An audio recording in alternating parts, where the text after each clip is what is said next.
terapeutas. Vocês todos já ouviram falar muito em terapeutas, que vinham a ser mesmo os terapeutas.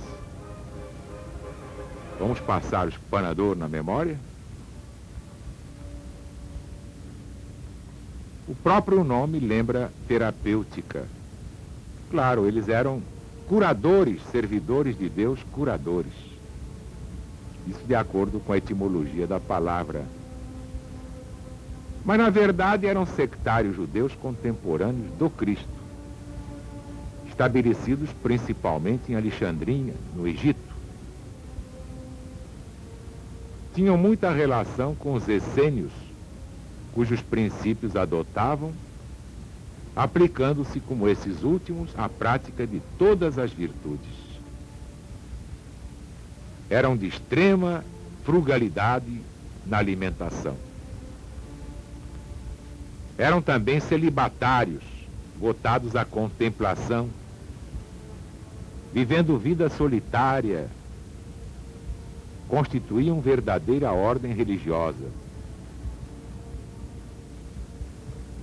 Filon, filósofo judeu platônico de Alexandria, foi o primeiro a falar dos terapeutas e os considerava uma seita do judaísmo. Eusébio, São Jerônimo e outros pais da igreja dizem que eles eram cristãos.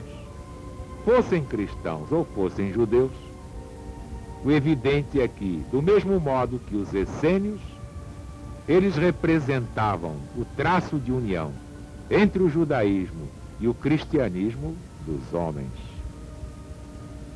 E nós já deixamos aqui bem claro que nunca houve cristianismo na face da terra. Há quase 2000 anos os homens vivem um arremedo de cristianismo, mas não é cristianismo. A era cristã, de cristã, infelizmente só tem o nome. Ainda vivemos a era do butucudo, podemos chamar era antropofágica, homem-lobo do homem. Essa, infelizmente, é a verdade. Lucas. Quem foi Lucas? Ou São Lucas, quem foi? Exatamente, foi secretário do apóstolo São Paulo. Lucas é o terceiro evangelista, por sinal que endereçou seu evangelho aos romanos na pessoa de um nobre chamado Teófilo. Teófilo é um nome grego, significa amigo de Deus. Theo, Philos. Theo, Deus, Philos, amigo. Considerado sob este ponto de vista, o Evangelho é dirigido a todos os homens, pois todos, muitos talvez sem o saberem, são amigos de Deus e desejam conhecer as palavras da vida eterna.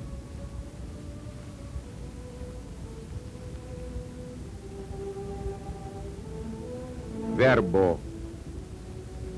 No princípio era o verbo, que vem a ser mesmo o verbo.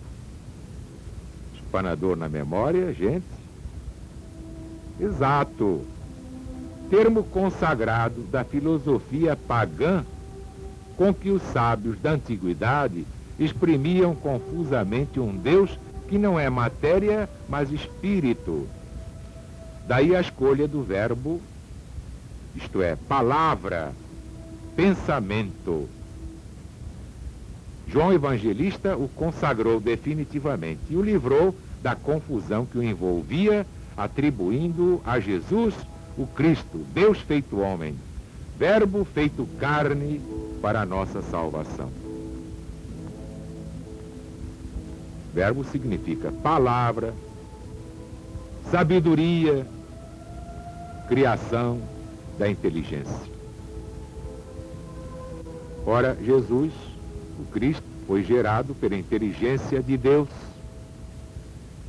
É a imagem da sua perfeição infinita e a causa exemplar de todas as coisas criadas.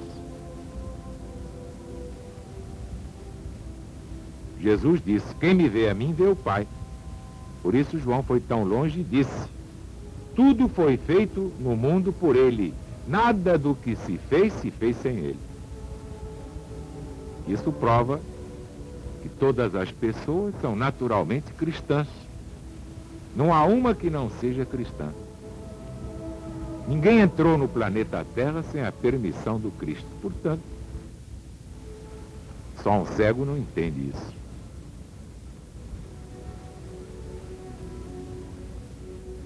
Jesus, o que é que significa a palavra Jesus, hein? Você aí, o que é que significa? Perfeito. Significa Deus é salvação. Ou simplesmente Deus Salvador. Jesus era chamado filho primogênito de Maria.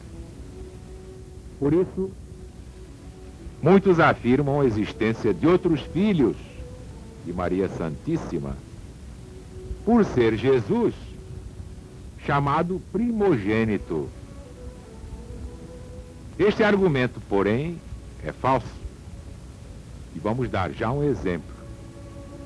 No mausoléu de uma mulher egípcia, falecida no ano 7 antes da primeira vinda de Jesus, portanto contemporânea de José e Maria, se lê este epitáfio: morreu ao dar à luz o seu filho primogênito. Bastava nascer um, pronto, era o filho primogênito, mesmo que não viessem mais. E quanto às palavras que a Bíblia contém nos evangelhos, irmãos e irmãs de Jesus, claro, as palavras irmão e irmã têm na Bíblia um sentido mais vasto que entre nós. Designa vários graus de parentesco. Geralmente se refere aos primos irmãos e primas irmãs. Outras vezes também abrange os sobrinhos, abrange os tios e assim por diante. É que os hebreus não tinham palavras próprias para designar os parentes próximos. Por isso eram chamados genericamente assim, irmãos. Quando o Evangelho fala em irmãos e irmãs de Jesus, claro que se refere sempre a primos irmãos, primas irmãs, pois Jesus era o filho único de Maria Santíssima. Daí dizer-se, o filho unigênito foi um só.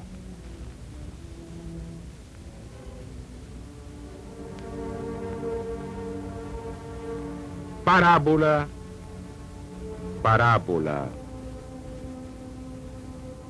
Nery Ângela, o que é parábola, hein? Muito bem, Nery Ângela. Uma palavra grega que significa comparação. Os evangelhos conservaram 33 parábolas. Jesus ensinava muito em forma de parábolas, historietas, bem curiosas, para ilustrar, para melhor concretizar, tornar mais atraentes as verdades que o Pai do Céu mandou para todas as criaturas neste mundo. Muito bem, Nery Ângela, você respondeu com uma exatidão formidável.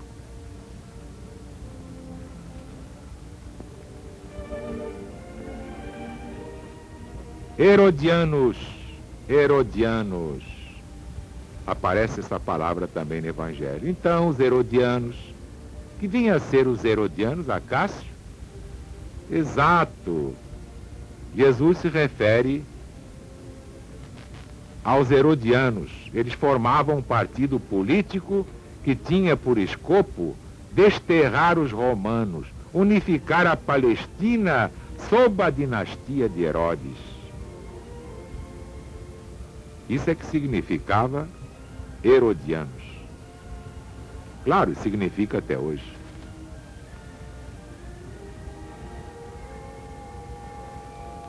Apóstolo.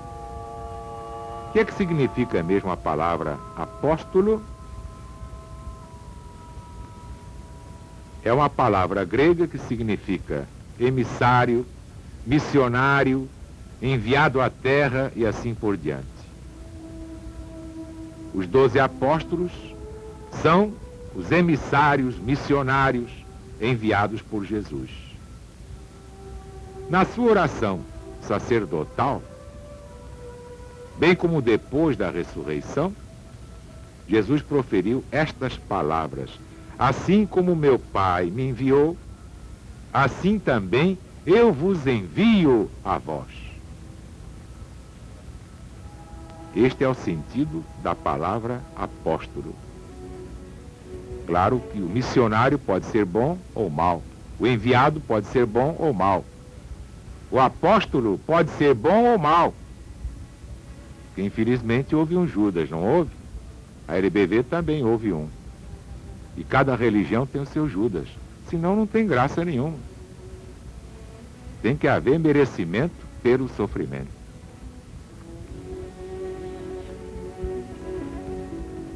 O que é que significa reino de Deus? Toda hora nós falamos em reino de Deus, reino de Deus. O que é que significa?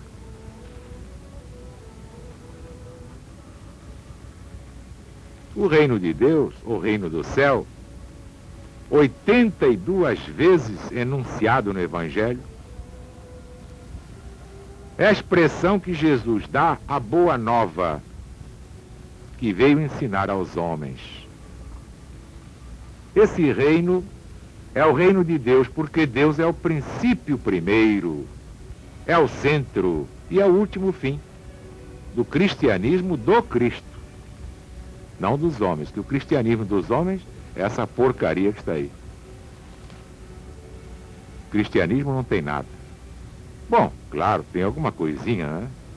Mas cristianismo do Cristo, isto só no ano 2000. Por isso é que estamos aqui fazendo esta pregação precursora. Só com Jesus haverá o cristianismo verdadeiro, que os seus seguidores, entre aspas, corromperam de todo jeito. E que significa Messias ou Cristo, espanador na memória?